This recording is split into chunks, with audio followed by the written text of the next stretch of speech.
Şu anda nereye gidiyoruz biliyor musunuz? Dünyanın en uzun dağına.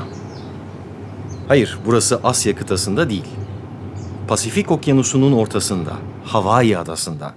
Ve yine hayır, Everest'te değil, Mauna Kea'ya gidiyoruz. İyi de dünyanın en yüksek dağı Everest değil miydi? En yüksek, evet. En uzun, hayır. Yine size bunu bir grafikle göstereyim. Bilim insanları yeryüzündeki topografik çıkıntıları ölçerken farklı kriterler kullanıyor. Biz en yüksek deyince genellikle deniz seviyesinden itibaren en yüksek şeklinde algılıyoruz. Bu ölçüm şekliyle deniz seviyesinden 8848 metre yükseklikteki zirvesiyle Everest en yüksek elbette. Oysa Asya kıtasının tabanından itibaren 5200 metre olarak ölçülüyor. Bu haliyle Afrika kıtasının tabanından 5600 metre yükselen Kilimanjaro Dağı çok daha heybetli gözüküyor. Bu arada bütün bunlar kuru olarak yapılan ölçümler. Bir de ıslak ölçümler var. Bu kez okyanusun tabanından itibaren yükselen dağlar da hesaba katılıyor. İşte buna göre Hawaii'deki Mauna Kea 10.200 metre yani 10 kilometreden daha uzun muazzam bir dağ. %60'ı sular altında olduğu için dışarıdan bakıldığında pek öyle algılanmıyor ama aslında o kadar büyük bir kütle ki sadece bizim gezegenimizin değil tüm Güneş sisteminin en uzun dağlarından biri. İşte benim çok uzun bir süreden beri hayalini kurduğum bu uzun dağın zirvesine çıkacağız bugün. Tabii önce yarı yolda bir mola verdikten sonra. Dünyanın en uzun dağına tırmanmaya başladık. Yarı yolda bir mola veriyoruz. Yaklaşık 45 dakika kadar yüksekliğe alışmak için, oksijen seviyesine alışmak için. Şu anda bulutların üzerindeyiz. Şöyle göstereyim size hemen. Ama daha yarı yoldayız. Bu bildiğim kadarıyla böyle araçla çıkılabilen nadir yüksek dağlardan biri. O yüzden şanslıyız. Daha epeyce bir yolumuz var. Yukarı çıktığımızda bulutların üzerinden dünyaya ve oradan da güneş battıktan sonra yıldızlara bakacağız hep birlikte. Buraya erişimin araçlarla nispeten kolay bir şekilde gerçekleştirilebilmesinin sebebi bu gördüğünüz enstrümanlar. Dünyanın dört bir tarafındaki üniversitelerden gelen bilim insanlarının zirvedeki araştırmalarını kolaylaştırmak için bu tür cihazların sık sık yukarıya taşınması gerekiyor. Alison Onizuka bu adada dünyaya gelmiş ve ilk Hawaii'li astronot olmuş. Discovery göreviyle uzaya çıkmış ancak maalesef 1986'da uzaya ikinci kez çıkmak üzereyken Challenger uzay mekiğinde yerini aldıktan hemen sonra mekiğin infilak etmesi sonucu hayatını kaybetmiş. Kaptan Cook'la birlikte 18. yüzyılda adaya Batılıların ilk kez ayak basmasına kadar buraya sadece Hawaii kralları, şefleri ve ruhban sınıfı çıkabiliyormuş. Yerli Hawaiililer dağın bir tanrıça olan Poliahu'nun evi olduğuna inanıyorlar. Dolayısıyla yerlilerin kültürel ve dini ritüelleri için önemli bir yer. Bu bulunduğum yerden çok daha güzel gözüküyor bulutlar. Burası kutsal kabul ediliyor tabii yerli halk tarafından. O yüzden biz de saygı göstermeye çalışıyoruz.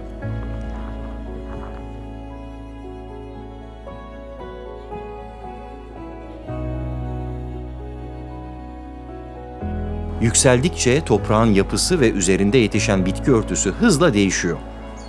Dağın eteklerinde yağmur ormanları var. Aslına bakarsanız ben oralarda da bol bol çekim yaptım ama onları bir sonraki bölüme saklıyorum. Bir tarafında tropikal bitkiler var, diğer tarafında Afrika savanalarındaki türde bitki örtüsü. Bir tarafı çöl gibi ama en yüksek noktalarda kar ve buzla kaplı alanlar yer alıyor. Yol kenarında yukarıdaki teleskopların elektrik ve internet bağlantısını sağlayan aktarım noktalarını görüyoruz. Ve nihayet zirveye yaklaştığımız bu bölge benim en merak ettiğim yerlerden biri. Buraya Apollo Vadisi deniyor. Çünkü 60'lı yıllarda Ay'a gitmeye hazırlanan Apollo astronotları gitmeden önce bazı testleri burada yapmışlar. İzlemekte olduğunuz görüntüler çok daha yakın bir zamanda yine bu bölgede kaydedilmiş. Rover gibi Ay yüzeyinde hareket etmesi beklenen araçları önce burada test ediyorlar. Çünkü dünyada yüzey yapısı olarak Ay'a en çok benzeyen yerler buraları.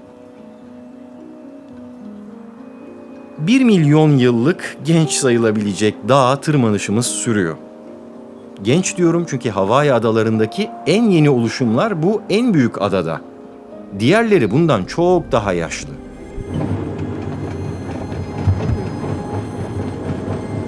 Evet, zirveye doğru çıkarken ilk teleskopumuzla karşılaştık. Bu bir radyo teleskobu şeklinden de anlayabileceğiniz gibi.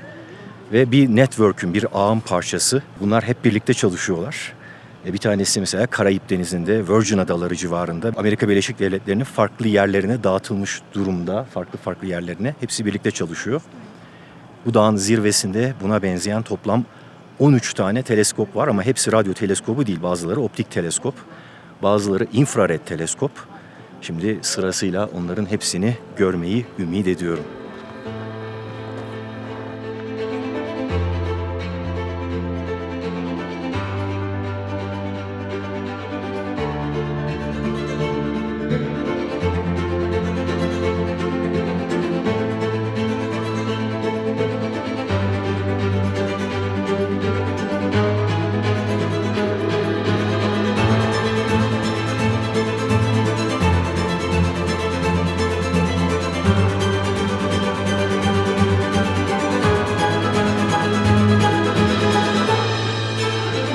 Evet, tırmanışımıza devam ettikçe yeni teleskoplarla karşılaşıyoruz. Az önce Keck teleskoplarından birini gördük. Bir zamanlar dünyanın en büyük teleskopları onlardı.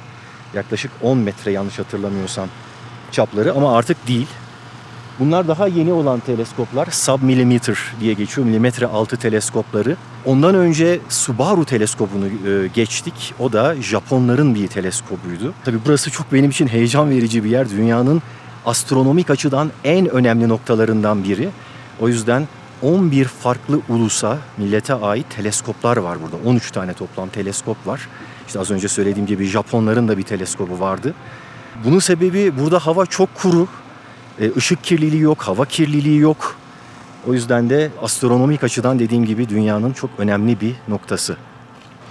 Burasının kutsal topraklar olduğunu söylemiştim yerliler tarafından. O yüzden aslında bu dağı bu şekilde astronomik bile olsa, bilimsel açıdan yapılan çalışmalar için bile olsa kullanılmasını istemiyorlar. Ama bir şekilde uzlaşma yapmışlar. 13 teleskoptan fazlasına izin vermeyecekler. Buna rağmen bu yolun sonuna dünyanın en büyük teleskobu yapılmaya başlamış. Yani 14. teleskop. Bunun üzerine dağın girişinde Guardians of the Mountain, yani dağın koruyucuları adı verilen bir grup eylem düzenlemeye başlamış. Bir ara 6.000 kişi orada toplanıp yolu kesmişler ve bu inşaatı durdurmuşlar, yolun sonundaki inşaatı. Açıkçası şu anda burada hala çok sıcak politik tartışmalar devam ediyor. Bir yandan aslında yerliler için de astronomi çok önemli. O yüzden saygı gösterilmesi kaydıyla ve 13 sınırının aşılmaması kaydıyla buraya yeni teleskopların yapılmasına izin vereceklerini söylüyorlar. Tabii şu anda 13 teleskop var. Etrafımda her yer teleskop, bakın. Bunlardan 2 tanesi sökülecek, 11'e inecek ve daha sonra buraya 30 metrelik çapa sahip, aynaya sahip dünyanın en büyük teleskopu yapılacak şu yolun sonuna. Planlanan bu 30 metrelik teleskop buradakilerden epeyce bir büyük. Ne kadar büyük olduğunu size var olan teleskopların şekillerini ve çaplarını göstererek karşılaştırayım. Zaten üzerimdeki tişört bu işe yarıyor. Arkasında 9 tanesinin teknik özelliklerini görebiliyorsunuz. Şu andaki en büyüklerin 3 katı olması planlanıyor. Evet, gerçekten de Mauna Kea'nın zirvesi dünyanın en önemli gözlem merkezlerinden biri olarak kabul ediliyor. Temiz hava ve düşük nüfus yoğunluğu nedeniyle burada yer alan gözlem evleri gökyüzünü gözleyebilmek için çok mükemmel bir ortam sağlıyor. Yaklaşık 500 dönümlük bir araziye yayılmış olan bu tesislerin bir başka adı da astronomi semti. Bu gözlem evleri çok önemli bazı astronomik keşiflerin yapılmasına katkıda bulundu.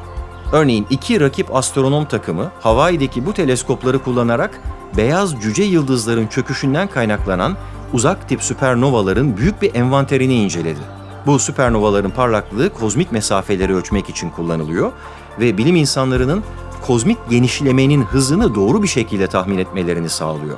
Zaten bu 2 astronom takımın liderleri 2011 yılında fizik dalında Nobel ödülüyle ödüllendirildi. Evet, zirveye doğru tırmanmaya devam ediyoruz. Burada ikiz teleskoplar var. Keck teleskopları. Şurada bulutların arkasında görebiliyor musunuz bilmiyorum ama ada gibi bir yer var, bir dağ. Orası aslında başka bir ada. Maui adası. Bundan 10 yıl kadar önce ben o dağın zirvesine tırmanmıştım. Haleakala Dağı orası. Orada da buna benzeyen gözlem evleri var ama Tabii ki burada çok daha fazlası var. Ve buraya gelmenin hayalini kurmuştum. Kısmet bugüneymiş. 10 yıl kadar sonra nihayet Big Island'daki asıl bu astronomik merkeze de gelme şansını buldum. Yaklaşık 90 kilometre kadar uzakta ve sanki bulutların üzerinde yüzen bir kara parçası gibi gözüküyor. Oradan baktığımızda da burası öyle gözüküyordu açıkçası. Evet, sıradaki teleskobumuz bu. NASA'nın infrared teleskobu. Aşağıdan bakınca R2-D2'ya benziyor biraz açıkçası, bilmiyorum. Bu açıdan da biraz benziyor gibi. Bunun da çok önemli bir özelliği var. Bu teleskop sayesinde meşhur Plüto bir zamanlar gezegenken gezegen olmaktan çıkartıldı. Yani bütün suçu bu teleskopa atabilirsiniz. NASA'nın infrared teleskobuna.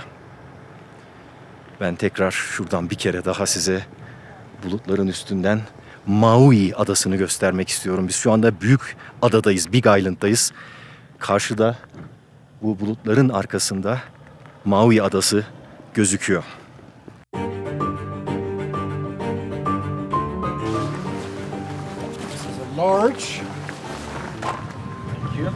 Evet, nihayet zirveye ulaştık. Burada sıcaklık epeyce bir düştü. O yüzden paltolarımızı giyiyoruz. Şu anda tüm Pasifik Okyanusu'nun, Pasifik tabanının en yüksek noktasındayız. 4000 metreden daha yüksekteyiz. Oksijen seviyesi şu anda deniz seviyesinden %60 civarında daha az. Sıcaklık yine aşağıda, daha bu sabah denize girmiştim. 28 derecelerden sıfırın altına düştü. Her yer karlı zaten, görüyorsunuz. Aynı şekilde hafif bir baş dönmesi de var. Burada güneş aşağıya göre 9 dakika daha geç batıyor. Birazdan batacak. Çok değişik duygular içerisindeyim çünkü bugüne kadar hazırladığım videolarda hep bu teleskoplardan örnekler veriyordum. Bunların fotoğraflarını gösteriyordum. Mauna Kea, Beyaz Dağ'ın zirvesindeyim şu anda. Benim için hayatımın çok önemli anlarından birini sizlerle paylaşıyorum. Çok rüzgar var. Umarım ses kaydım iyi geliyordur. Olmazsa üzerine dublaj yapacağım artık. Yapacak başka bir şey yok.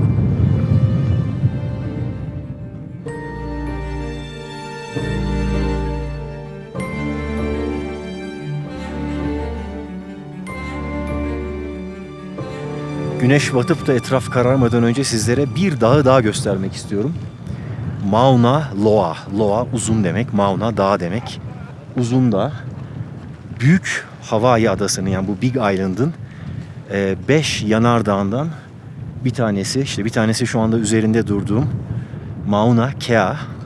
O da bunun ikiz kardeşi diyebileceğimiz Mauna Loa. Böyle nefes nefeseyim. Çünkü gerçekten de oksijenin azlığı kendisini hissettiriyor. Bu iki yanardağdan Mauna Loa aktif. Daha birkaç ay önce yine bir lav püskürttü. 1984 yılında yanılmıyorsam ya da 88 yılında en son faaliyetini göstermişti. Yani lav püskürtmüştü. Ardından birkaç ay kadar önce 2022'nin sonları 2023'ün başlarında tekrar aktif hale geldi. Yani şu anda her an yine orada bir lav püskürmesi meydana gelebilir. Üzerinde bulunduğumuz ve bütün bu gözlem evlerinin, teleskoplarının da yer aldığı Mauna Kea ise dormant bir yanardağ, yani uykuda. En son milattan önceki tarihlerde, bundan 5-6 bin yıl kadar önce aktif olduğu sanılıyor ama tümüyle de durmuş değil faaliyetleri. Yani burası da tekrar faaliyete geçebilir. Şu anda uykuda olduğunu söyledim. Üzerinde bulunduğum bu zirve karşımızdaki o Mauna Loa'dan yanlış hatırlamıyorsam 30-40 metre, 38 metre diye hatırlıyorum. Daha yüksekte. Çok hafif bir farkla burası daha uzun unvanını kazanmış. Fakat bu uykuda bu aktif olduğu için önümüzdeki yıllarda, yani 10 yıllarda belki de o daha da büyüyecek ve bunu geçecek diyorlar. Yani evet, şu anda üzerinde bulunduğum Mauna Kea dünyanın en uzun dağ unvanına sahip. Fakat bu ünvanı uzun bir süre koruyamayacak. Onun hemen yanındaki kardeş dağ Mauna Loa hala çok aktif olduğu için büyümeye devam edecek. Zaten işte Pele, Tanrıça Pele, bu Hawaii mitolojisinin önemli karakterlerinden olan Tanrıça Pele'nin saçlarının orada olduğu düşünülüyor. Ve o saçlar uzamaya devam edecek bir şekilde.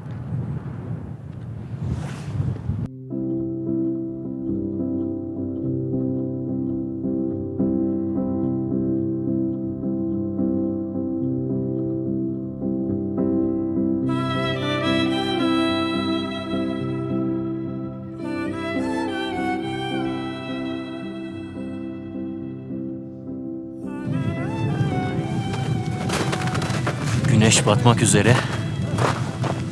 Evet.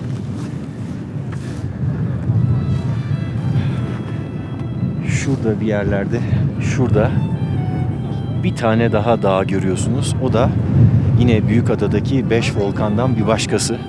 Kona, şu anda kaldığımız yer. O dağın eteklerinde ve muhtemelen şu anda orada bulutlu hava. Hayatımda yüzlerce kez güneşin batışını izledim ama herhalde bende en büyük izi bırakacak olan yerlerden biri burası olacak. Havanın parçalı bulutlu olması ışık oyunlarını daha da bir güzelleştiriyor. Ama umuyorum ki birazdan hava kararınca açılır ve yıldızları çok daha net görebilirim.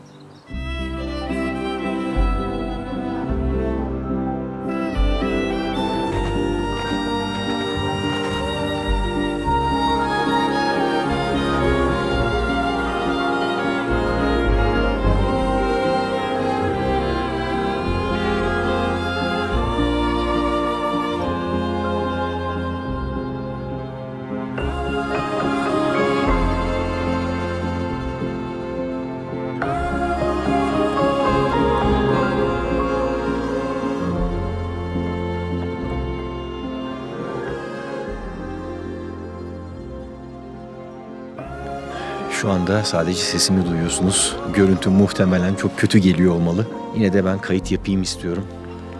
Ekvatora yakın olduğumuz için burada güneş çok hızlı batıyor. Şimdi teleskobu bir yandan kuruyoruz. Bir yandan da gökyüzündeki yıldızlara görmeye çalışıyoruz. Bu gece görüşüne alışabilmek için parlak ışıklara bakmamak gerekiyor.